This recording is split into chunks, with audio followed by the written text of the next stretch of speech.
WhatsApp guys, I hope you are doing well. Welcome to Itihas Yatra with Ram. कैसे हो मेरे दोस्तों? मैं आशा करता हूँ कि शानदार तरीके से आप लोग अपनी लाइफ को एंजॉय कर रहे हो, अपनी सेहत, फैमिली और पढ़ाई का ध्यान काफ़ी अच्छे से रख रहे हो।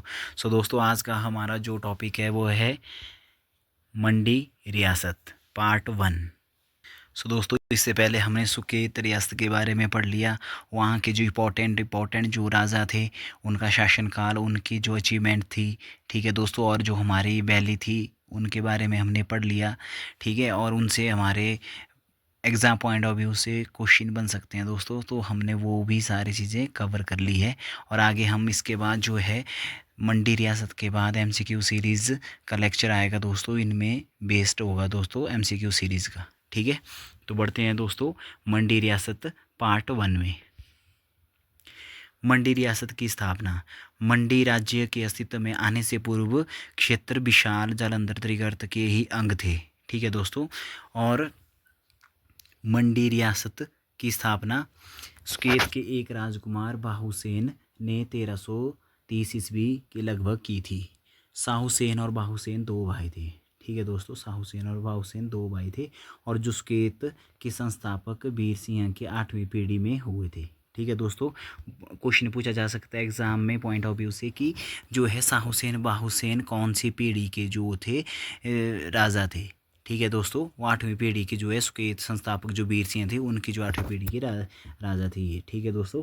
और जो है बाहुसेन सुकेत रियासत को छोड़कर कुल्लू में स्थित मंगलौर नामक स्थान पर चला गया था बाहुसेन, ठीक है दोस्तों। नेक्स्ट हमारा है जो है बाणसेन।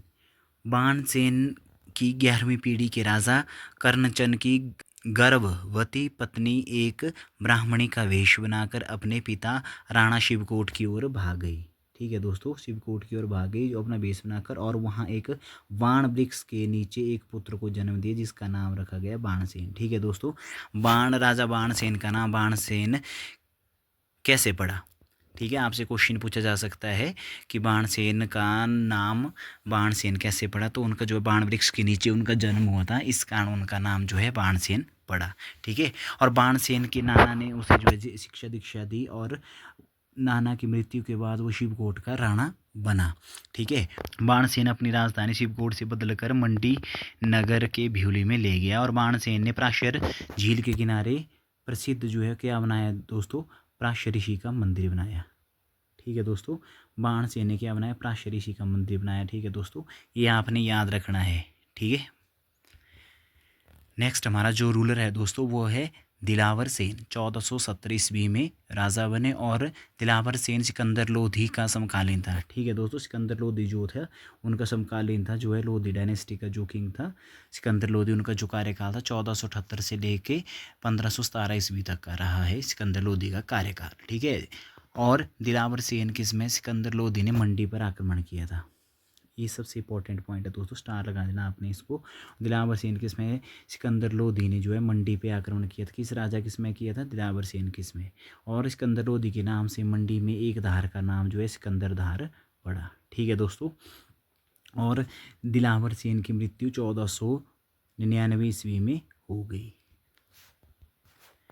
नेक्स्ट हमारा जो रूलर है वो है अजबर सेन। 1499 ईस्वी में यह सक्सेसर बने नेक्स्ट जो है मंडी रियासत के, और इनकी जो है 35 वर्ष तक जो है इन्होंने जो है शासन किया, ठीक है दोस्तों। और जो है 1534 ईस्वी में इनकी जो है डेथ हो गई, ठीक है दोस्तों। और इन्होंने जो क्या किया था, इनकी जो राजधानी थी साहलियाना को, जो आज का मंडी नगर है दोस्तों, वहाँ पे जो है स्थापित की थी, ठीक है। और अजबर सेन की राजधानी ब्यास नदी के दाहिने तट पर बटाली में थी, ठीक है। बटावली में थी। अजबर सेन की राजधानी ब्यास नदी के दाहिने तट बटावली में थी, ठीक है। और अजबर सेन 1499 ईस्वी में जो है मंडी राज्य का उत्तराधिकारी जो है बना रहा दोस्तों, ठीक है। मंडी का प्रथम राजा किसे माना जाता है दोस्तों, अजबर सेन को ही माना जाता है, जो एक्चुअल रियलिस्टिक जो फाउंडर था, ठीक है दोस्तों। और मंडी शहर की स्थापना 1527 ईस्वी में जो है राजा अजबर सेन ने की थी। और मंडी में जो भूतनाथ मंदिर का निर्माण भी राजा अजबर सेन ने करवाया था। और अजबर सेन की रानी सुल्ताना ने मंडी में त्रिलोकीनाथ मंदिर का निर्माण 1520 ईस्वी में करवाया था दोस्तों। ठीक है, मंडी शहर का नाम मांडव्य ऋषि के नाम पर पड़ा था। नेक्स्ट हमारा जो रूलर है वो है साहिब सेन। साहिब सेन का जो शासनकाल था दोस्तों वो था 1554 से 1575 ईस्वी तक।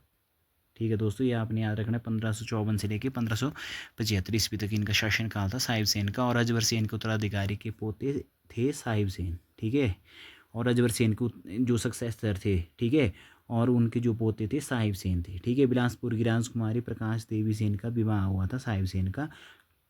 और द्रंग का क्षेत्र और मंडी की नमक की खाने साहिब सेन के अधीन आ गई थी दोस्तों। ठीक है, ये आपने ध्यान रखनी है ये बात कि मंडी में जो द्रंग का क्षेत्र है और नमक की खाने थी मंडी में, ठीक है, वो इनके अधीन आ गई थी। और कुल्लू के राजा जो थे राजा प्रताप सिंह और मंडी के राजा साहिब सेन ने मिलकर लग के राणा पर आक्रमण किया था। ठीक है दोस्तों, लग के राणा पर क्या किया था, आक्रमण किया था। ये आपने ध्यान रखनी ये बात भी। जीते हुए क्षेत्र को आधा आधा आपस में क्या किया, बांट दी। जीते हुए क्षेत्र को आपस में आधा आधा बांट लिया था। ठीक है दोस्तों, साहिब सेन और प्रताप सिंह ने। ठीक है दोस्तों, और नेक्स्ट हमारे जो मंडी रियासत के राजा थे वो थे नारायण सिंह। नारायण सिंह का जो आपका शासनकाल था 1575 ईस्वी। नारायणगढ़ का किला बल और लोहारा के पास बनाया गया था दोस्तों। ठीक है, राजा नेक्स्ट हमारा जो रूलर है वो दोस्तों राजा सूरज सेन। यहाँ पे आप फोटो में भी देख सकते हैं सूरज सेन का जो पिक्चर है दोस्तों आपको दिखाई दे रही होगी। इनका जो शासनकाल था वो था 1637 ईस्वी से लेकर 1664 ईस्वी तक। ठीक है, और इन्होंने कमलागढ़ का किला बनाया था दोस्तों, और मंडी में अपने लिए दमदमा महल बनाया था दोस्तों। ठीक है, राजा सूरज सेन ने बनाया था दमदमा महल जो मंडी में था। ठीक है, और उनके 18 पुत्र थे जो है राजा सूरज सेन के, परंतु वह सभी उनके शासनकाल में ही मर गए थे। और गद्दी के लिए कोई भी उनका जो है सक्सेसर नहीं बचा, उत्तराधिकारी नहीं बचा। अतः उन्होंने जो है राजगद्दी को भगवान माधवराय, ठीक है दोस्तों, उन्होंने राजगद्दी को किसके हवाले कर दिया, राजा माधवराय को समर्पित कर दिया। और उन्होंने विष्णु माधवराय की चांदी की एक मूर्ति बनाई दोस्तों। ठीक है, राजा सूरज सेन ने। और यह मूर्ति प्रतिवर्ष शिवरात्रि के अवसर पर पालकी में बिठाकर मंदिर से बाहर लाई जाती है। और मंडी घाटी के सभी देवी देवता इस अवसर पर आकर माधवराय की मूर्ति को अपनी श्रद्धांजलि भेंट करते हैं दोस्तों। ठीक है, और राजा सूरज सेन के समीप राजा सूरज सेन ने रिवालसर के समीप नैना देवी का मंदिर का निर्माण करवाया था दोस्तों। ठीक है, और जो मंडी की शिवरात्रि थी दोस्तों वो 7 दिन के लिए चलता है। जो मंडी का जो महाशिवरात्रि होती है अंतर्राष्ट्रीय स्तर पर मनाई जाती है जो मंडी की शिवरात्रि है दोस्तों। ठीक है, ये आपने ध्यान रखना है कि मंडी की शिवरात्रि कितने दिन के लिए बनाई जाती है, तो आपने ध्यान रखना है कि 7 डेज़ के लिए इसको सेलिब्रेट किया जाता है। ठीक है, और राजा सूरज सेन द्वारा उसकी जो रियासत के राजा जीत सेन पर विजय प्राप्त करने के उपरांत श्यामा काली मंदिर जो टाना देवी का मंदिर के नाम से भी जाना जाता है का निर्माण कराया। और टाना देवी मंदिर में ही जो हमारे कमरुनाग देवता हैं, ठीक है, मंडी रियासत के, वहाँ पे जो है क्या करते हैं वो अपना ठहराव करते हैं, वहाँ पे ठहरते हैं। ग्राउंड में जो आपका पड्डल मैदान है वहाँ पे नहीं आते हैं। ठीक है, तो लोग सभी भक्तजन वहीं पे उनके जो है दर्शन करते हैं। ठीक है, और 27 वर्ष तक शासन करने के पश्चात 1664 ईस्वी में उनकी जो है मृत्यु हो गई दोस्तों, जो है राजा सूरसेन की। Thanks for watching dear friends. हमारे चैनल इतिहास यात्रा विद राम को लाइक करें, सब्सक्राइब करें दोस्तों, ज़्यादा से ज़्यादा अपने फ्रेंड्स में शेयर करें और कमेंट करें कि हमारा जो आपको लेक्चर कैसा लगा, इसके बारे में हमें ज़रूर बताएं। ठीक है दोस्तों, थैंक यू सो मच।